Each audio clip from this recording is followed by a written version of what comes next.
श्रवण कुमार की कथा। पौराणिक युग में शांतनु नामक एक सिद्ध साधु थे। इनकी पत्नी भी एक सिद्ध धर्मपरायण नारी थी।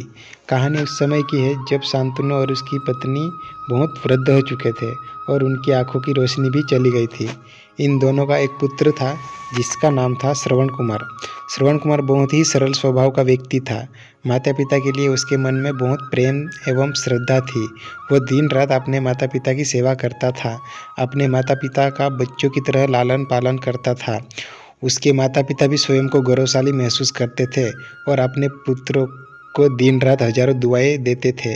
कई बार दोनों एक दूसरे से कहते कि हम कितने धन्य हैं कि हमें श्रवण जैसा मातृभक्त पुत्र मिला, जिसने स्वयं के बारे में न सोचकर अपना पूरा जीवन वृद्ध नेत्रहीन माता पिता की सेवा में लगा दिया। इसकी जगह कोई अन्य होता तो विवाह के बाद केवल स्वयं का हित सोचता और बूढ़े नेत्रहीन माता पिता को कहीं छोड़ आता और खुशी से अपना जीवन यापन करता। जब ये बात श्रवण कुमार ने सुनी तो उसने माता पिता से कहा कि मैं कुछ भी भिन्न नहीं कर रहा हूँ, यह मेरा कर्तव्य है। जब मैं छोटा था तब आपने मुझे इससे भी ज़्यादा अच्छा जीवन दिया और अब मुझे यह सौभाग्य प्राप्त हुआ है कि मैं आपकी सेवा करूं। आप दोनों जो भी इच्छा रखते हैं मुझसे कहें, मैं उन्हें अवश्य पूरा करूंगा। तब शांतनु और उसकी पत्नी भी कहते हैं, पुत्र श्रवण, हम दोनों की आयु बहुत हो चुकी है। अब जीवन का कोई भरोसा नहीं है। किसी भी समय हमारी आंखें बंद हो सकती है। ऐसे में हमारी एकमात्र इच्छा है, हम तीर्थ यात्रा करना चाहते हैं। क्या तुम हमारी यह इच्छा पूरी कर सकते हो? श्रवण कुमार अपने माता पिता के चरणों को पकड़कर अत्यंत प्रसन्नता के साथ कहता है, हाँ पिताश्री, यह तो मेरे लिए परम सौभाग्य की बात होगी कि मैं आप दोनों की इच्छा पूरी करूं।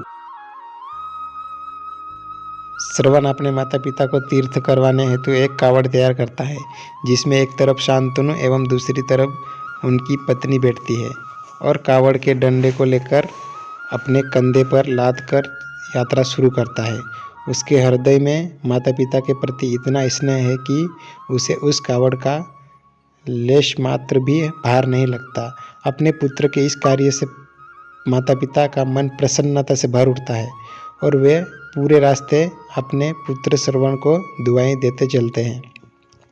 तीर्थ करते समय जब वे तीनों अयोध्या नगरी पहुंचते हैं तब माता पिता श्रवण से कहते हैं कि उन्हें प्यास लगी है।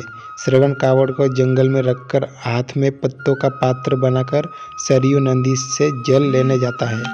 उसी समय उस वन में अयोध्या के राजा दशरथ आखेट पर निकले थे और उस घने वन में वह हिरण को शिकार बनाने के लिए उसके पीछा कर रहे थे। तब उन्हें घने जंगल में झाड़ियों के पार सरयू नदी से पानी के हलचल की आवाज़ आती है और उस हलचल को हिरण के पानी पीने की आवाज़ समझकर महाराज दशरथ शिकार के उद्देश्य से तीर चला देते हैं और उस तीर से श्रवण कुमार के हृदय को आघात पहुंचता है, जिससे उसके मुंह से पीड़ा भरी आवाज़ निकलती है, जिसे सुन दशरथ स्तब्ध रह जाते हैं और उन्हें अनहोनी का आभास होता है और वे भागकर सरयू नदी के तट पर पहुंचते हैं, जहां वे अपने तीर को श्रवण के हृदय में लगा देख भयभीत हो जाते हैं और उन्हें अपनी भूल का एहसास होता है। दशरथ श्रवण कुमार के समीप जाकर उससे क्षमा मांगते हैं।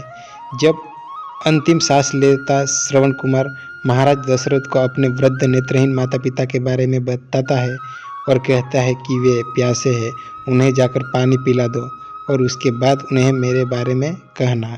और इतना कहकर श्रवण कुमार मृत्यु को प्राप्त हो जाता है। भारी हृदय के साथ महाराज दशरथ श्रवण के माता पिता के पास पहुंचते हैं और उन्हें पानी पिलाते हैं। माता पिता आश्चर्य से पूछते हैं, उनका पुत्र कहाँ है? वे भले ही नेत्रहीन हो पर वे दोनों अपने पुत्र के आहट से ही समझ लेते थे।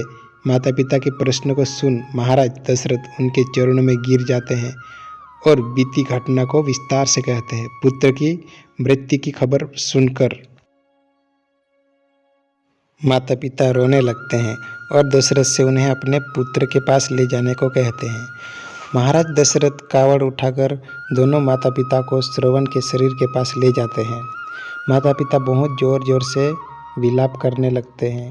उनके विलाप को देखकर महाराज दशरथ को अत्यंत ग्लानि का आभास होता है और वे अपनी करनी की क्षमा याचना करते हैं। लेकिन दुखी माता पिता शांतनु महाराज दशरथ को श्राप देते हैं कि जिस तरह मैं शांतनु पुत्र वियोग में मरूंगा, उसी प्रकार तुम भी पुत्र वियोग में मरोगे।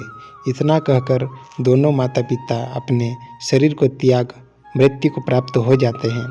महाराज दशरथ श्राप मिलने से अत्यंत व्याकुल हो जाते हैं और कई वर्षों बाद जब उनके पुत्र राम का राज्याभिषेक होता है, तब माता कैकेयी के वचन के कारण राम, सीता और लक्ष्मण को 14 वर्ष का वनवास स्वीकार करना पड़ता है और इस तरह महाराज दशरथ की मृत्यु भी पुत्र वियोग में ही होती है।